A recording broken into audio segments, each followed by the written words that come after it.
Sabe aquela sensação de segurança nos carros de hoje? Então, grande parte dela vem de uma tecnologia que a gente nem vê, que age ali quietinha, quase como um anjo da guarda. E é sobre uma das mais importantes que a gente vai conversar hoje, o controle eletrônico de estabilidade. A pergunta que não quer calar é essa, né? Como é que um carro, do nada, consegue se endireitar sozinho quando começa a deslizar? Parece até coisa de filme, mas na mágica não. É pura engenharia e da mais alta precisão. Vamos mergulhar fundo para entender direitinho como essa bruxaria acontece.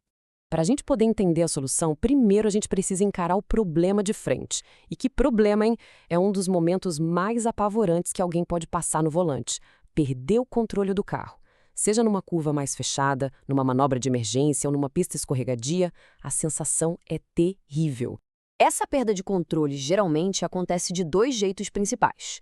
Tem o substerço, que é quando o carro sai de frente. Basicamente, o volante está virado para fazer a curva, mas o carro ele teima e continua reto. E tem o sobresterço, a famosa saída de traseira. É quando a parte de trás do carro perde a aderência e começa a querer rodar. Em qualquer um dos dois cenários, o perigo é real. Ok, para evitar isso, o carro precisa sentir o que está acontecendo. E é aí que entram os seus sentidos eletrônicos. É legal pensar neles como se fossem um sistema nervoso do veículo, sabe? Coletando informações o tempo todo, sem parar. E o mais interessante é que cada sensor tem uma função super específica. Os de velocidade, por exemplo, ficam de olho na rotação de cada roda, uma por uma. O sensor de ângulo do volante sabe exatamente o que quem está dirigindo quer fazer. Já o de aceleração lateral, ele mede a força G na curva, aquela força que te joga para o lado, sabe? E por fim, o sensor de guinada, que mede se o carro está girando em torno do próprio eixo. Juntando tudo isso, eles criam um raio-x completo do comportamento do veículo em tempo real. Beleza, mas de que adianta um monte de informação se não tem um cérebro para processar tudo, né? E é aí que entra a unidade de controle eletrônico, a famosa ECU. É ela que pega tudo que os sensores estão dizendo e decide o que fazer. O processo da ECU é pura lógica e principalmente muita velocidade. Primeiro, ela recebe os dados de todos aqueles sensores. Depois, ela calcula qual seria a trajetória ideal do carro com base no quanto o volante está virado.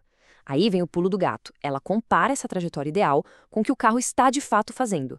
No exato momento em que essas duas coisas não batem, pronto, o sistema sabe que tem alguma coisa errada. Certo, o cérebro identificou o problema. Agora é hora de agir. E essa ação tem que ser, assim, muito mais rápida que qualquer reflexo humano. O sistema precisa ter reflexos eletrônicos, agindo antes mesmo que a pessoa no volante sequer tenha tempo de se assustar. E quando a gente fala em rápido, é rápido mesmo. Estamos falando de milissegundos. O sistema faz centenas de ajustes por segundo. É uma velocidade de reação praticamente instantânea e é isso que o torna tão absurdamente eficaz. Tá, mas que ações são essas? Basicamente, são duas. A primeira, que é a mais genial, é frear as rodas de forma individual e seletiva. Pensa só. Ao aplicar uma freada leve em uma única roda, o sistema cria uma força que age como um pivô, puxando o carro de volta para o caminho certo. É incrível. A segunda é reduzir a potência do motor, para que a aceleração não piore ainda mais a derrapagem. Faz todo sentido. Bom, a gente já viu as peças do quebra-cabeça. Os sentidos, o cérebro e os reflexos. Agora, vamos juntar tudo isso e ver como funciona na prática, num cenário de risco de verdade. Então, imagina a cena. Um carro entra numa curva um pouco acima da velocidade e a traseira começa a querer escapar. Imediatamente os sensores de guinada e de velocidade das rodas detectam essa rotação anormal. A ECU compara isso com o ângulo do volante e... alerta, perigo à vista. E aí vem a mágica. Ela aciona o freio na roda dianteira do lado de fora da curva. Essa força sutil cria um torque contrário que puxa a frente do carro para dentro da curva, fazendo a traseira se alinhar. E pronto, o carro está de volta nos trilhos. E o mais impressionante de tudo é exatamente isso. Na maioria das vezes, a pessoa que está dirigindo só vai sentir uma leve trepidação ou, no máximo, ver uma luzinha piscando no painel.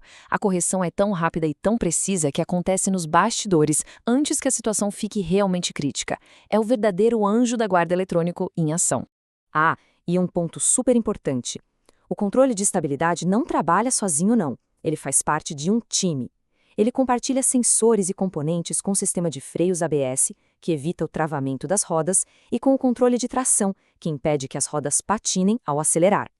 Juntos, eles formam uma rede de segurança completa, e os estudos comprovam que o ESC reduz drasticamente o risco de acidentes, especialmente os de capotamento.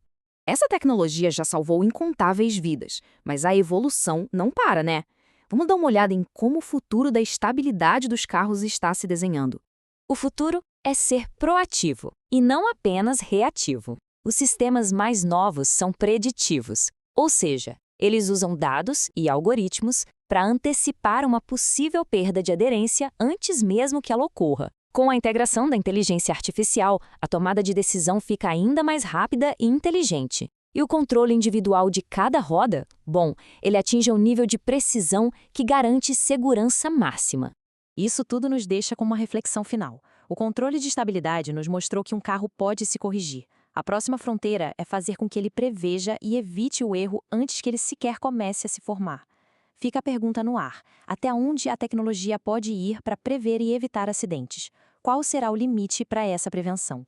Agradeço muito a companhia nessa análise e até a próxima.